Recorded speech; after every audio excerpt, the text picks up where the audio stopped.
Welcome to the first day of the rest of your life. It's Paper Tuesdays. Welcome back, guys. Yeah, you're well rested, Mark. You had a holiday. I had a holiday back yesterday. We arrived back Thursday night, late Thursday. Friday night, yes.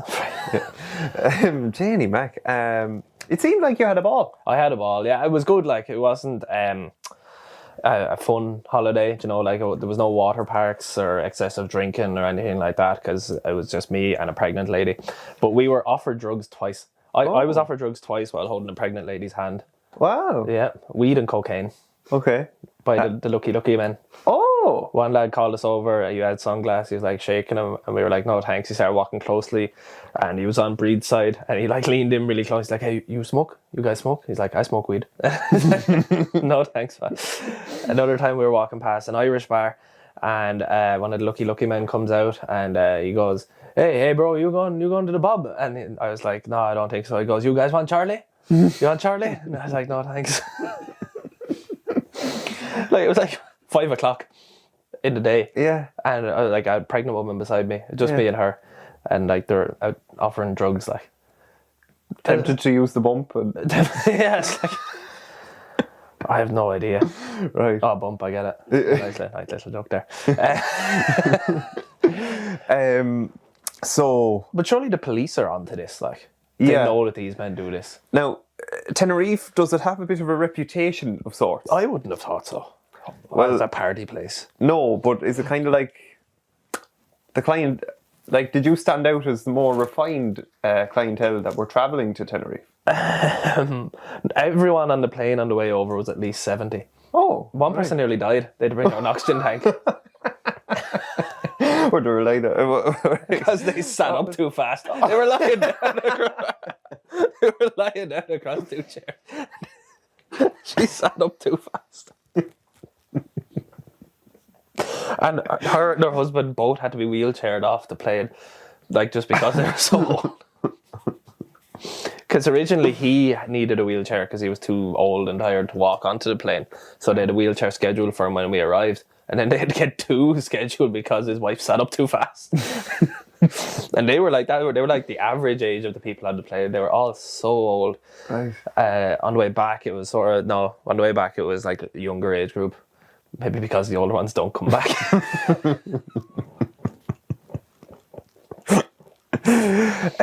Right, and yeah, you say, "Oh, I didn't have a good time." Mark, you went to a zoo and you went on a catamaran and you saw whales. For goodness' sake, a catamaran. How do you know what that is? I didn't know what. I thought that was the name of the boat, like the catamaran. Is that? It's not. No, like it's a big type of a flamboyant boat. Yes, it's half a submarine, half a boat. We saw whales and dolphins. You went in underneath, you couldn't see anything. It was just water, which was kind of pointless. We saw a big whale. And we saw little whales, and the big whale done out of its horn, and the dolphins done a few jumps. It was great. They told us on the announcement that we were going to be swimming in the sea, and I was excited for the whole time. I was like, "Oh, I gotta get to jump in the sea." But that was for the other trip. They used the same announcement. I was on the shorter trip, the longer one. They get you to jump in the sea, so I didn't. I was disgusted, so I just got an ice cream and sat outside and soaked. Very good. Very good. The zoo was great, though. We went. The zoos over there are like, you wouldn't get away with the shit they do over there in Ireland. Like, there was just monkeys in small cages and stuff, and there was like, that was the bad part. But the fun part was I got to walk in a cage with lemurs. I got to walk through the cage, and I went and there was like 3 lemurs at the very end of the cage, and I went over and started talking to them, and I started like flexing my muscles and putting my hand out to shake their hand. You weren't not supposed to touch them. I wasn't going to touch them, but then I went out like that to give them a fist bump, and I was taking a photo of my fist while I was doing a fist bump, and I wasn't really paying attention to the monkey, and I just realised that if that's probably an aggressive thing to do to a lemur, is put your fist near its face.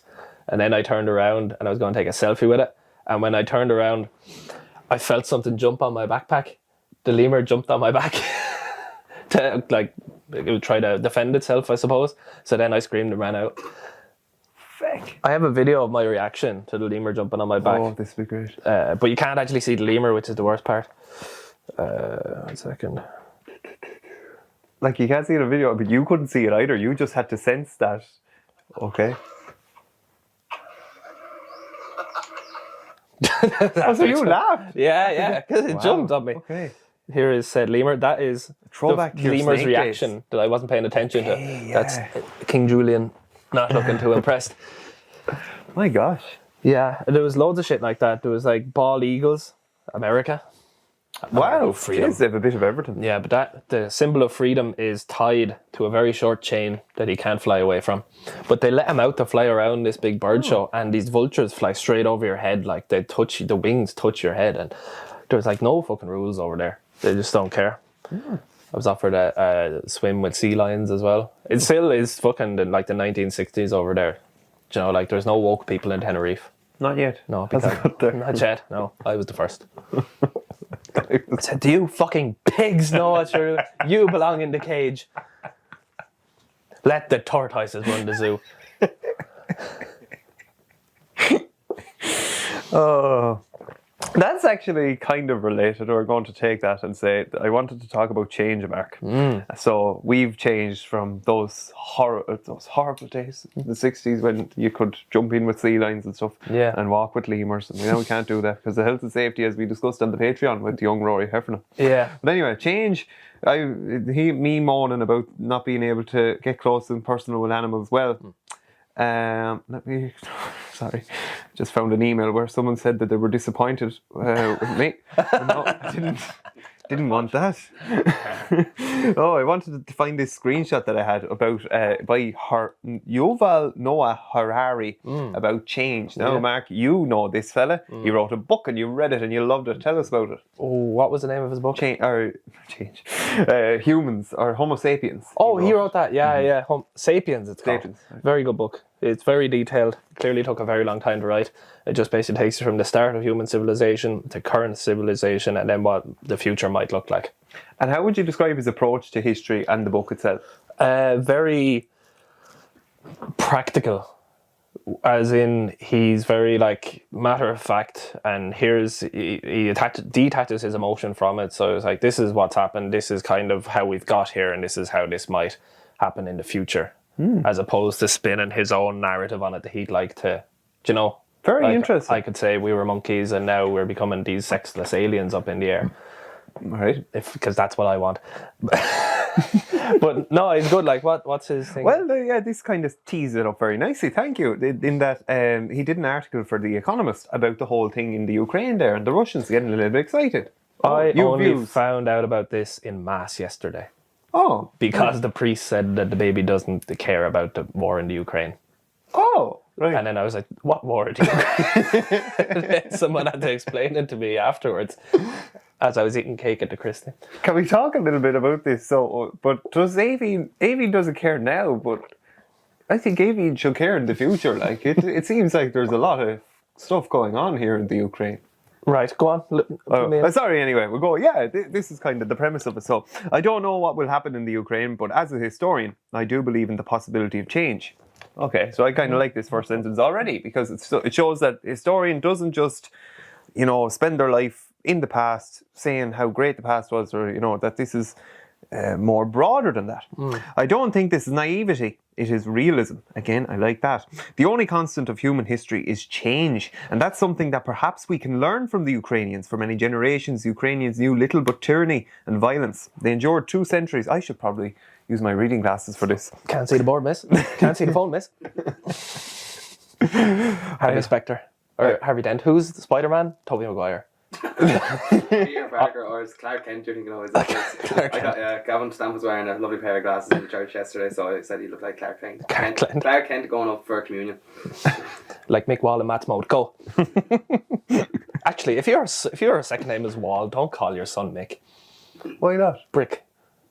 It has to be Brick then. No. Brick Wall. It sounds like Mick. Yeah, people are. If you call your son Mick Wall, right, people are going to call him Brick Wall. Okay. Onwards. Okay. Onwards. So anyway, he goes into what happened in the Ukrainians. They have lived through a terrible man-made famine of the Holodomor, Stalinist terror, Nazi occupation, and decades of soul-crushing communist dictatorship. I do like that expression. When the Soviet Union collapsed, history seemed to guarantee that Ukrainians would again go down the path of brutal tyranny. What else did they know? But they chose differently. Despite history, despite grinding poverty, and despite seemingly insurmountable obstacles, Ukrainians established a democracy. In Ukraine, unlike in Russia and Belarus, opposition candidates repeatedly replaced incumbents. When faced with the threat of autocracy in 2004 and 2013, Ukrainians twice rose in revolt to defend their freedom. Their democracy is a new thing, so is the new peace.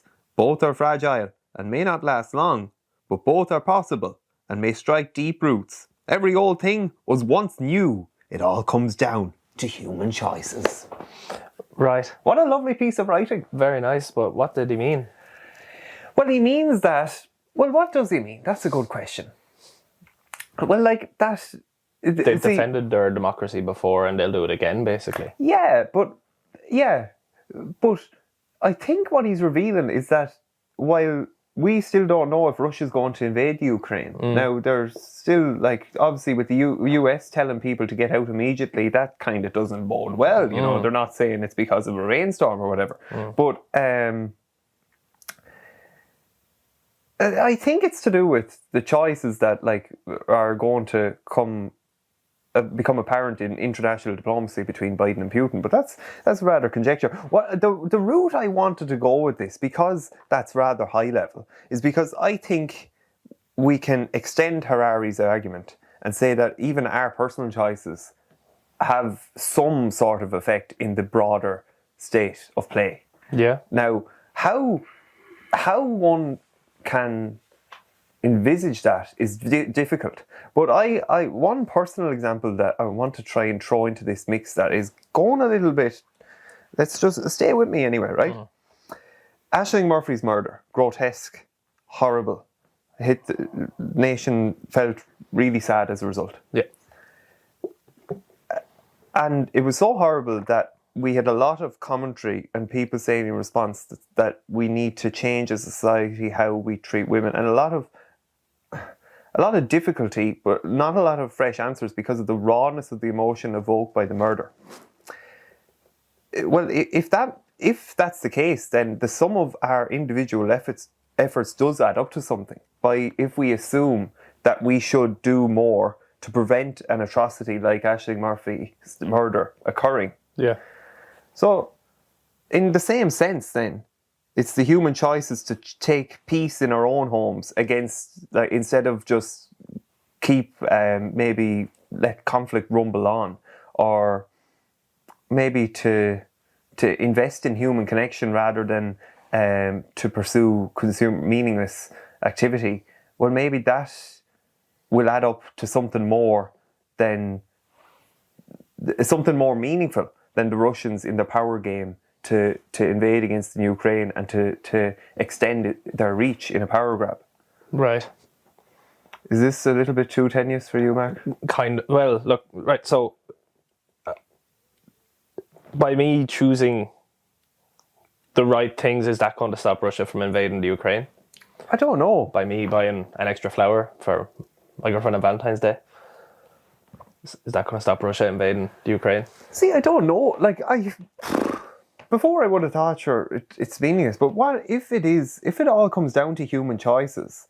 Well, then, is it only human choices between our leaders? Where's the line? Yeah. Well, see, we don't have the power to stop the Ukraine invading Russia, or Russia invading the Ukraine. Full stop. Full stop. Okay. How do you think you can? I don't know. But like, I was left hanging on this article, and I thought, well, it has to be deeper than that. If it comes down to human choices, we can't be looking at it. I don't think it makes sense to look at it from a narrow strata where it's just like No, it might be tenuous, but I just wanted to open it up into the idea of change, both in our personal lives and how that might extend into the broader institutions of democracy and countries as a whole. Yeah. It's like what Jordan Peterson says about being a node in a network. That through, probably about 1,000 people, which means that the person next to you also knows about 1,000 people. So that puts you one away from 10,000 people. And I think he said, like, you're 5 people away from reaching 1 billion people with your actions, because your actions spread outwards, which kind of makes sense in regards to what you're saying. But I think you could also drive yourself insane if I think I'm responsible for trying to stop Russia invading the Ukraine. But see, that what you say there, does that assume that all change is bad? Like, if Russia invades Ukraine, and that doesn't mean that we go back to scratch and choices still don't matter. I'm just kind of throwing it out there. But this kind of brings us to another area of change, when that change can be quite difficult for us. Yeah. Like, it can provoke a lot of anxiety, and like, to think that, I couldn't remember exactly how I was going to try and link it to what you said, but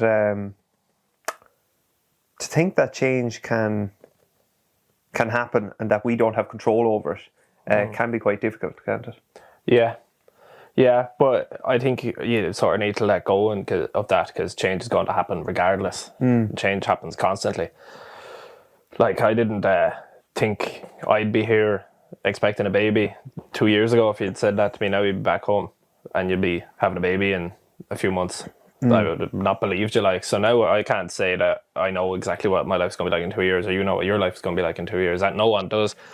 But this kind of reminded me of, did you listen to Tim Ferriss's podcast? He put up an excerpt of an audiobook, Cosmic Insignificance Theory. Oh, right. No. Which is very good. It's a 20-minute podcast on Tim Ferriss release, but it's actually not him. It's a book he read. He reached out to the author, asked could he release that chapter of the audiobook on his podcast, just because he found it so impactful. And I listened to it on the flight on the way back, and it's very good. It kind of is an instant relief of anxiety that kind of lasts for a while. I've still kind of stuck with me. I don't know, something about the way it's written kind of sticks. But it's just basically about how the universe doesn't give a fuck about you, and how long the universe has been here, as opposed to how long people have been here, and how we're basically just a flash of a pan, and nothing you do in your life actually matters. Because we spend all of our lives chasing goals, trying to achieve this, trying to be the best thing at this, whereas it's highly unlikely you're actually going to be the best thing at it. And even if you are the best thing at one particular thing, in 100 years it's all going to be completely forgotten anyway. So you might as well just enjoy each day and just be glad to be here, rather than thinking I'm not good enough. Well, I'll be good when I'm here. Just kind of completely washes all that.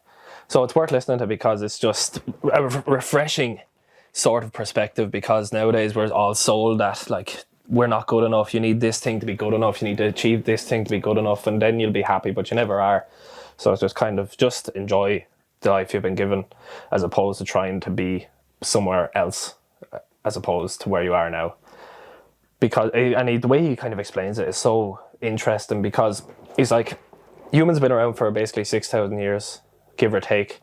So when you look at it, like, and throughout civilization, like, they say that the time, like, your life, like, people say it's like 40 years was max life span. Now it's gone up to like 100, but there are cases, I think, in each generation of people living to 100. So if you take that back, we're only 5 lifetimes ago was when King Henry VIII was around. Okay. And then, so if you go all the way back, it's only about, I think it's either 60 or 600, but either way, it's not a lot since the very first humans. Either 60 or 600. You'd have to listen to it, because I can't remember exactly, but it's a very short amount of lifetimes humans have actually existed, as opposed to how long the universe has existed. So that's all been here throughout all, like, forever, and it'll always be that way. And the humans are going to be gone in a flash, like the dinosaurs were. Yeah. And then it's going to continue on after, way after us, and no one's ever going to give a fuck that we were here. It's never going to matter in the grand scheme of things. Okay, it's never going to matter, right? Yeah. But, like, you know, the same way, you know, the Eastern philosophy is all, you know, yin and yang, and it is, or what is good also has negative, and the duality of everything, I think, is the expression. But I think in the same way, I'd say that, like, while nothing might matter, everything also matters. Yeah. I don't know why, but I've started leaning into this, and it actually, I think, leads to a little bit more productivity. Right. So why? Because everything doesn't matter, and life is a game, and you know, because that's the case, then if the more we take responsibility and actually treat everything as if it mattered totally, and treat every little task with the same respect, the sum of it is worth it. Like I think that's another motif of Peterson, all right. Yeah. That like everything you do matters. Yeah. No, I agree with you. But that's what makes the game more engaging, I think, is to have responsibility. 100%. Yeah. That article actually came from Harry Ferris's 5 Bullet Work Week, and he actually there was a lovely little quote from Albert Camus. Have you ever heard of that lad? No. He was a very interesting intellectual who died quite young. Where is he now? The realization that life is absurd cannot be an end, but only a beginning.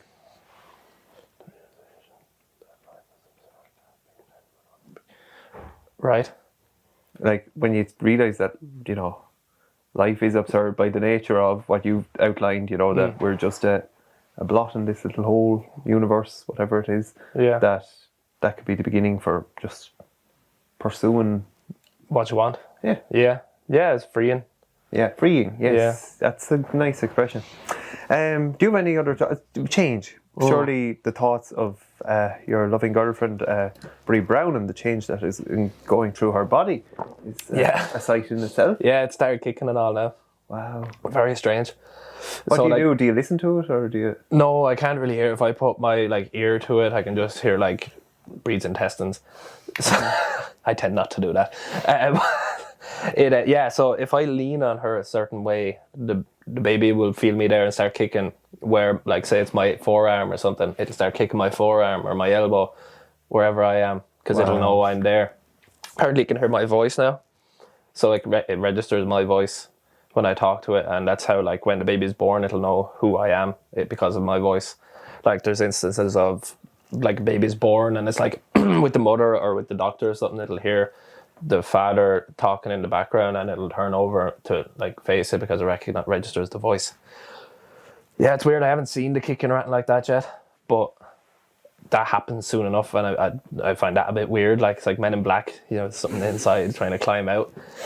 But yeah, it can hear, it can feel, it can move its hands and fingers. It's like a human being is in there. It's so strange to think about. You should try it. Next week on Patreon.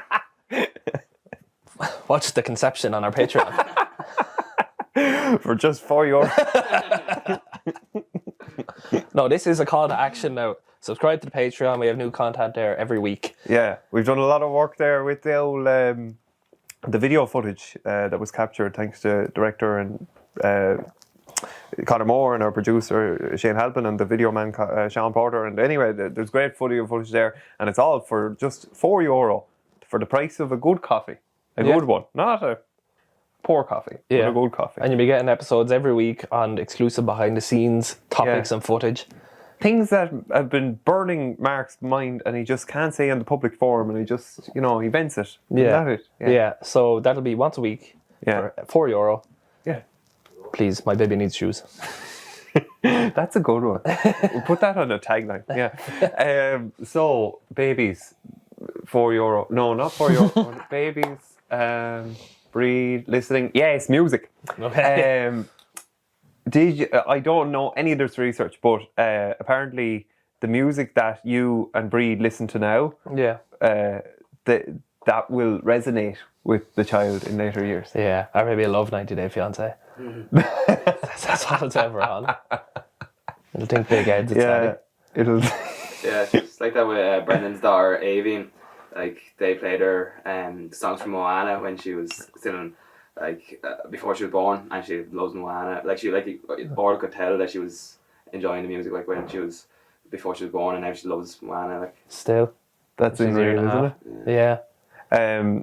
My mother, I don't know why, because she wouldn't listen to music that much, but when she was pregnant with me, she listened to Mary Black and the Boon and Saint Christopher. Yeah. And when I was studying for my Leaving Cert, she came into the kitchen to hear me listening to Mary Black, The Moon and Saint Christopher. No way. And it's a very interesting song because the song actually describes motherhood and the relationship, so it was just an unusual thing. It's very strange. So maybe you subconsciously had registered that in a time of extreme stress that this would calm me back interesting. down. So on some sort of level. I hadn't even thought of that perspective, you know, that it was even sort of like, and it was like the war zone or whatever. But speaking of Mary Black, I'll never forget. I was on the way to, I must have been thinking along these lines lately, and I was on the way to, I remember I was going to under 8 or under 10 training when I was on, and I remember hearing Fields of Gold by Mary Black, and like it's a really unusual song, like Fields of Gold. Yeah. And I remember thinking, oh my gosh, I've never heard something as amazing in my life. And like I was only a child, like I should have been. Hey Google, play Fields of Gold. Fields of Gold by Sting. No, yeah. Well, it's the same one. Yeah. But it was the Keep Mary going. Black version, and yeah. Well, maybe you have that in here. This is it, is it? This is Sting. So Mary Black robbed it. Mary Black robbed it Sting, from Sting. yeah. Yeah. And Sting does all the tantric sex stuff. Wow. Yeah. So I was into tantric sex when I was 8. Maybe that's it. Speaking of which, there's a whole thing at the moment. This would be lovely. Well, obviously this is disturbing, but anyway, child professor. Yeah, we'll just sit with this. Let it all hang out. It's a nice song. Yeah. Gold. Yes. So there's that's not available in my region. There's.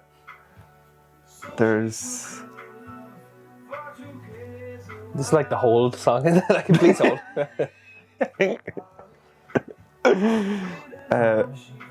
There's a college professor that has argued that adult child sex is not always wrong. Oh, I heard about this. Sting, stop. Hey Google, stop. It's crazy. Yeah, we can't really play that while we talk about this. State University of New York professor has questioned whether paedophilia was in fact unethical. He teaches libertarian philosophy, and he discussed sexual taboos. Imagine that an adult This male. is an NYU professor, is it? Yeah, is that a well-regarded university? I assume so, yeah. Feck off, Yeah. Jenny Mac. Did you hear about this on Tim Dillon's podcast? Yes. Yeah, I listened to it on the plane on the way over. And Nutella. Oh, he's on fire at the moment. Nutella. And all those Nutellers. Oh, Jenny Mac. Sorry, you're going to have to go and listen to it to understand that, I think. So good. Yeah, we're Anyway, go on, we sorry. can talk about this professor. On Tim Dillon. The No, professor. Tim Dillon, go on. I don't know, like the professor is just like a bit grotesque. Like It's a bit, gross. Like, but it is funny that like I think only the week before Tim Dillon was saying how. Or actually no, I see a clip here that says it gets worse, much worse. Oh. And I'm just going to play that if that's if it wants to play. Hey phone. No. Anyway. No, it's okay. There's a couple things to say here. One is, even if you are looking for a threshold, let's say there's a threshold. I'm making this number up, but let's say it's at age 8. Still, that tells you that some adult child sex is permissible. Second, the notion that it's wrong even Just with fucking a look at him. 1-year-old is not quite obvious to me. There are reports in some cultures of grandmothers filleting the baby boys to calm them down when they're colicky. Now, I don't know if this is true, but this is sort of widely reported as occurring in at least one culture. And it working, that the grandmothers believe this actually works. If this were to be true, again, I don't know it to be true, if it were to be true, it's hard to see what would be wrong with it. So, yeah, I guess I think, no, I don't think there's a blanket period beyond which this is permissible. If we're interested in willing participation, which is the way I structured it, then yeah, there's a point below which people aren't willing participants in anything because they don't have intentions or they don't have the sort of mental states that allow for willing participation. But no, I don't think it's blanket wrong at any age. Oh, fuck this guy. I was all like going to say like, look, like this is disgusting, and like you know, we have natural repulsions maybe towards incest and this sort of thing, and then he goes at the end like just what he said there the last 3 seconds, just kind of, no, I don't think it's wrong at any age. Is that what he said? Yeah. It just shows that like if you are intelligent enough, you can spin anything to sound, you can fit any narrative you want if you have the vocabulary to do so. So just because somebody has big words and is able to argue a point doesn't mean it's correct. Yeah. Did you hear the thing about Substack? Substack? No? Oh, you have to. Oh, it's hilarious. Tim Dillon, he's very good at, like, you know the way you admire how like he's just so open and frank, and when he went on the rant about his aunt, and he just did not hold back one jot. Yeah. Like he called her every name under the sun for 20 minutes. It was But like, it hilarious. wasn't just names. It was like calling her out on her drug addictions, her failed business. Yeah. Was he calling you have a fake business that you run from your bedroom in your mother's house? We all know those cups are mean fucking nothing. You can get all the logo cups you want, you stupid bitch. Well, he goes off on one about how I can't believe he got away with this, but like he paused at the start. He's like, I don't know if we can talk about this, and then launched into a 10-minute tirade how he had just come from a business lunch with Substack, and Substack were saying, so close your YouTube, close your Patreon, come to us for free. We're not going to pay you, but Substack is great. And he was going off on one because like it was just such a farcical proposal or whatever. Yeah. But he just had a ball with them. Like he said, we should keep talking, and he just stood up and left mid-meeting.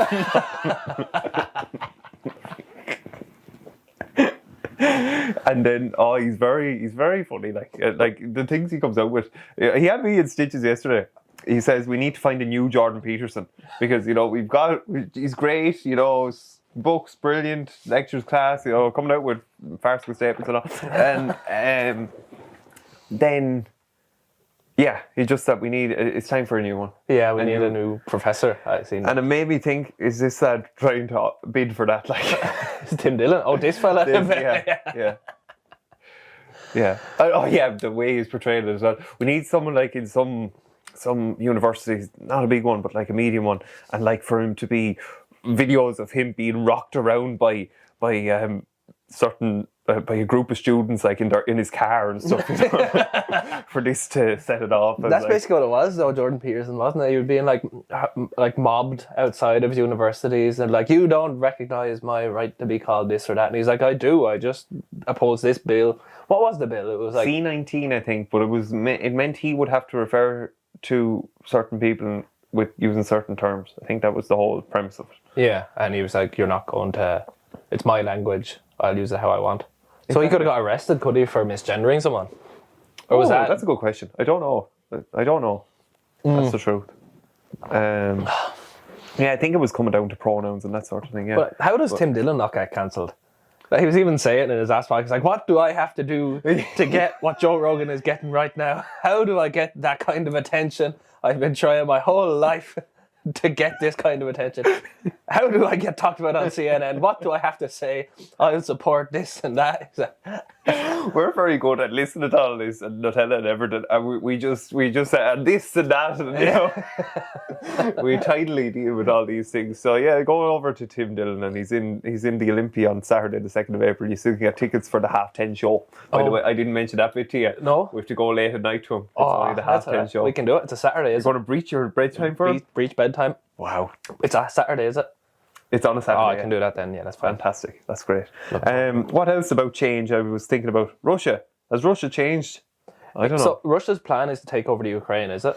Yeah, but I don't know if the plan extends much more than that. It was a bit like when they did the trial runs. Like there was a commentary. One analyst. Jeez, I'm talking a lot today. There was one analyst that said that the Russians, when they were doing the trials in the Atlantic, that they were going to schedule, and then the fishermen stepped up and fought Ireland's cause. Yeah.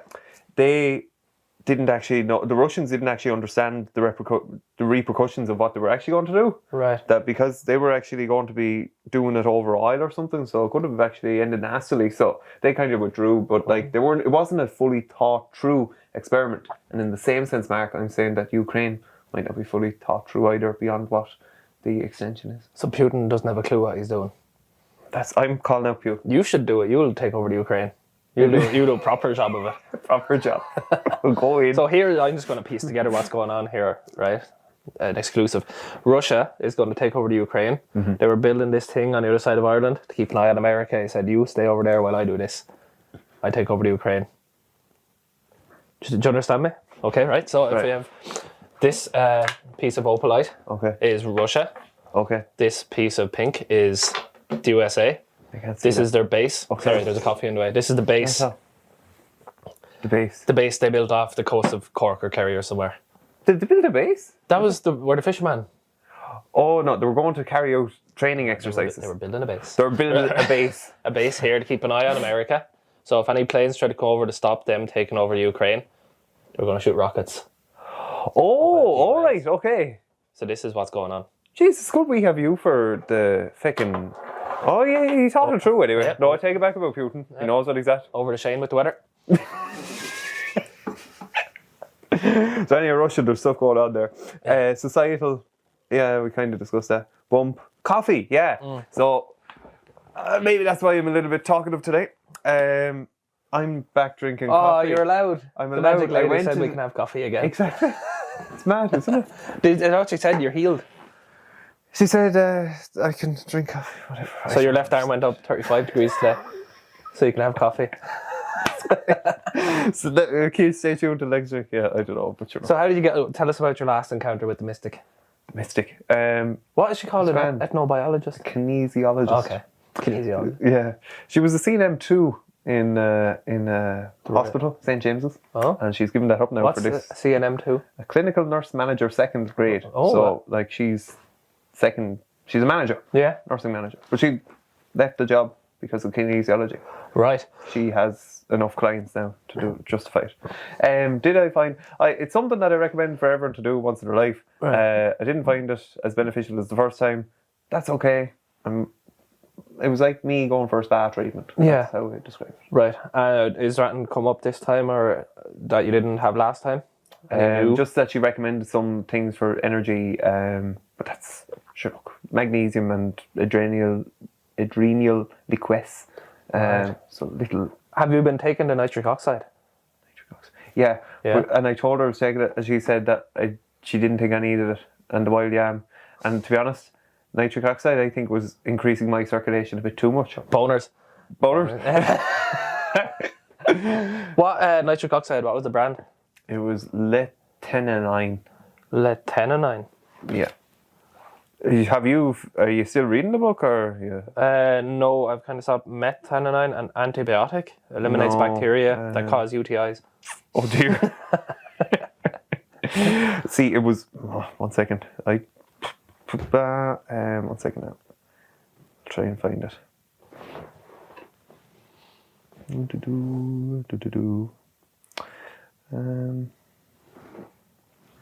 Not really coming up, is it?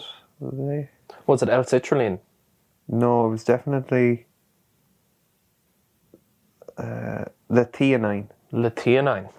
That's the brand, or that's what you were taking? Yeah, I was taking that, and no, that's like the supplement or something.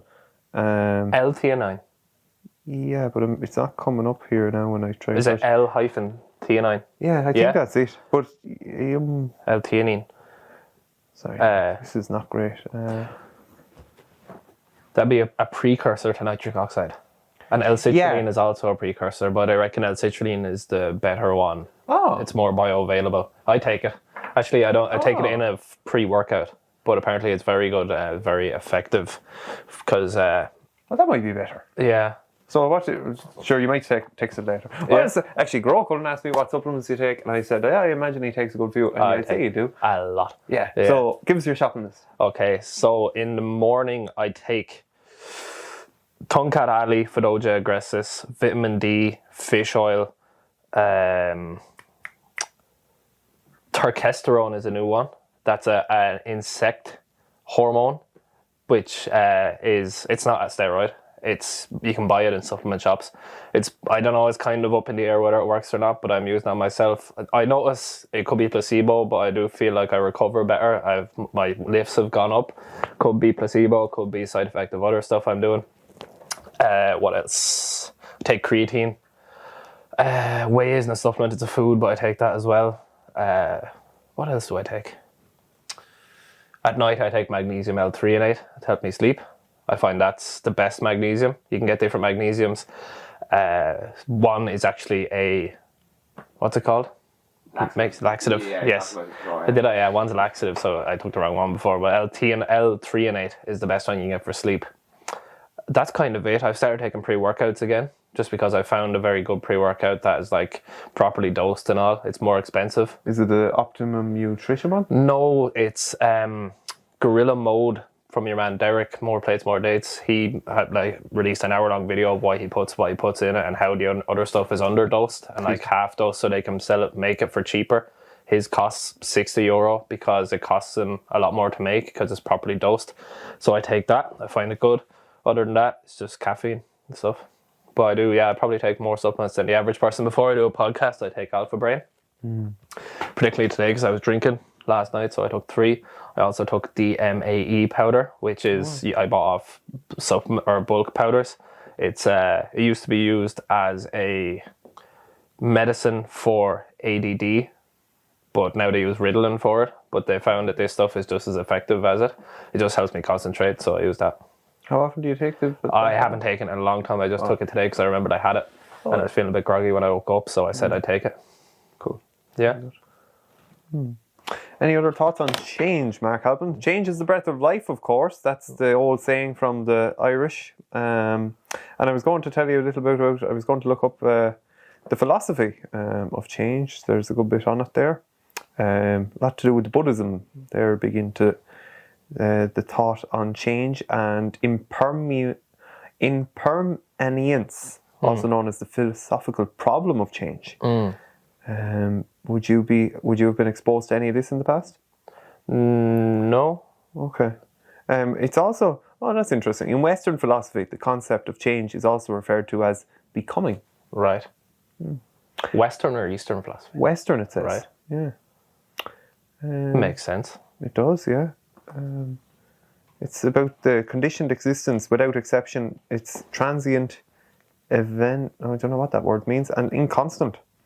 Incontinent. How have you dealt with change in the past, Mark? And any big moments of change that stand out in your life? Obviously, Australia is a big one. Yeah. Travel is a big one. Yeah, you just have to kind of roll with it. I think you can try fight it all you want. I think you're just making things harder for yourself. You try to fight change. How do you deal with surrender? And you said, did you mention surrender earlier? I can't remember. Okay. Oh, do you agree with, do you practice any forms of surrender, like just in mantras to what you say to yourself or anything like cold showers? Cold showers is your version of surrender, yeah? Or to exercise, the cold. yeah.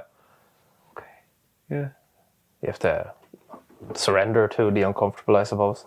So you use the physical experience to transmute your mental thoughts and reflections. That's a very fancy way of putting transmute. Yeah. It's a good word, isn't it? Yeah, it is. Yeah. Shane, I haven't let you in a whole lot today. Any thoughts on what we've discussed? No, I haven't had much input because I am also hungover, so I'm happy enough here to sit back and listen. It's amazing how many times, maybe it's just Gro Cullen, but yesterday I had breakfast with Gro Cullen and he goes, on your stag, would you drink this like awful concoction of all alcohol? And I said, yeah, okay, I do that. But it's the whole thing. People don't understand that, like, I have zero appeal for alcohol. And I don't know. No, maybe that is a bit strange. Like, okay, look, I'm open to that. That's me. I'm hanging it out. Yeah. Okay? It's out there, guys. And, but I just find it fascinating because I'm there almost in an argument because I've never really wanted to drink, only if I was in a place and someone said something absolutely stupid and I just said, no, give me that something now. I think that might happen once, but that was all. But then, yeah, it's not what people make it out to be. Yeah, well, like Shane, you enjoy it. It's part of a human experience, like. But like, do you know what? I said I was in the swimming pool in the Ashdown then, and Garrod in transition year did this thing where he swam 2 lengths when he was in transition year. He was able to swim 2 lengths totally underwater without coming up for air. Yeah. And I did it once, and I was able to get 3/4 of a length. And that for me now, that was as good of an intoxicant. Really? Because you could feel a bit fuzzy in the head, and I thought, this is great. Yeah. You know? So that's, But then, like, I don't get the moment where I can be enjoying a song and I can still have the creative capacity to take a photo of Jim French in the moment. Yes. You know, like, that's joy, that's human, that's life, you know. Get out and live it. Putin, go to French's. It'll solve a lot of your problems. Not France. Frenches. Yeah. Any other thought? Oh yeah, and then on change, no man ever steps in the same river twice. For he's not the same man and it's not the same river. A nice way to end it. Goodbye. Hey Google, play The Star of County Down. Star of County Down by the High Kings. Playing on Spotify. You have it. Okay, lads, we'll see you next week. Thanks very much for tuning in. We've been Paper Tuesdays. Go to our Patreon, sign up. €4 a month is absolutely nothing for an extra free podcast with all the dirty stuff. If you want the dirty stuff, we'll look at that as well. Michael's Conception next week. Goodbye!